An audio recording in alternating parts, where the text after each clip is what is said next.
我这有谁就做个人做给哦，用包打个什呢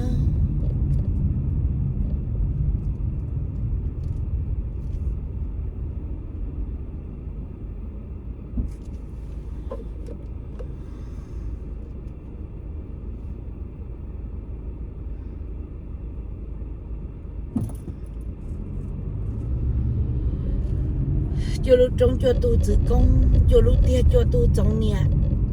cho lúc to cho tôi nhà to nên đó sai đó chia của tôi cho cái đây cho cái đá cho một là cho lúc trong gì lúc hạ nữa cho chua chế còn chua cho trong tây nó thì để chín đu nên chuyện giống nữa mà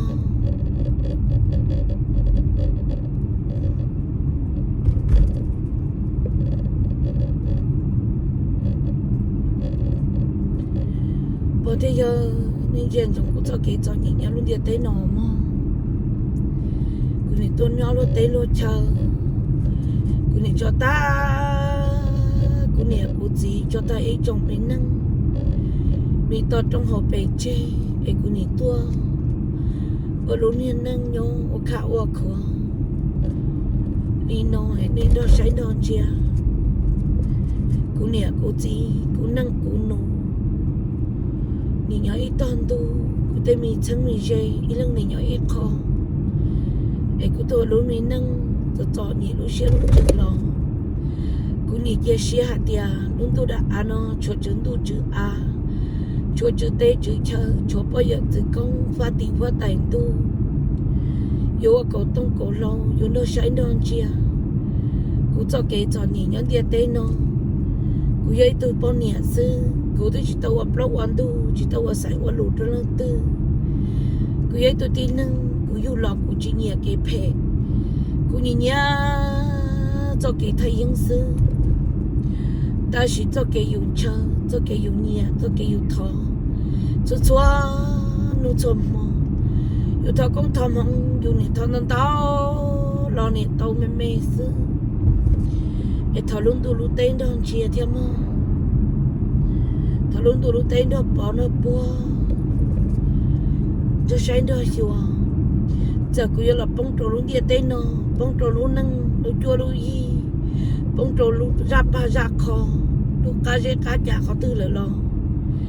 cứ lúc xe luôn trừ cho xe nó chỉ như nhận đồ chính đồ đi tu chỉ tôi cho áp hệ nâng hệ đi tu chỉ như nhận đồ chính đồ cho cái xa chỉ do nâng hệ áp hệ cho cái xa thảo luận tôi lúc tên chuyện trong cụ thiên sai hiểu cụ giờ cứ một lúc ăn tôi cứ hồn tôi ta là có cụ đó cá một cho xiên dân chẳng đó cá là chỉ tao cụ cho năng chỉ tao cụ niệm tôi chính tôi chỉ tao cụ trồng bao trồng dơ chỉ tao cụ trồng trứng tôi chữ tê chỉ tao lúc tê lúc chờ đi dây trồng nâng mò cụ lúc mình xe đâu xe dùng cụ lọc chỉ tao cho cái dùng đoàn địa tê giờ tôi cũng chơi giờ tôi cũng bao chỉ cũng nhiều mua bút đỡ cho tí nâng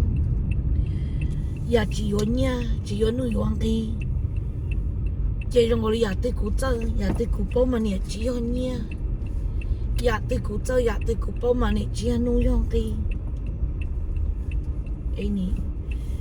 giờ luôn chơi giờ luôn bao gì thì giờ nuôi hoàng thì thế giờ nhiều giờ cố sư lọ của lúc xe luôn chơi này nó để lúc chuột cho của nhà tu chính tu đã á luôn tu cũng giờ là những tiền tê giờ giờ cũng mua theo cũng lo nhậu ở nâng bây giờ một đồ luôn tu đã từ rồi lo của lúc xe luôn chơi nó chỉ mua khỏi phải mua giờ tiền những tiền tê chính cái xe cho cụ lo tây ba hoa ba chỗ ban tu ba ba sáu ba ra yang chuyện trong cuộc lúc nâng nhớ trong địa tây nó ấy nha nu cũng nên nu ở đâu cho nên nu thâu cá thâu kế muốn thiệt đang để rồi ở đâu trâu nó thằng này ba sai ba chiều cũng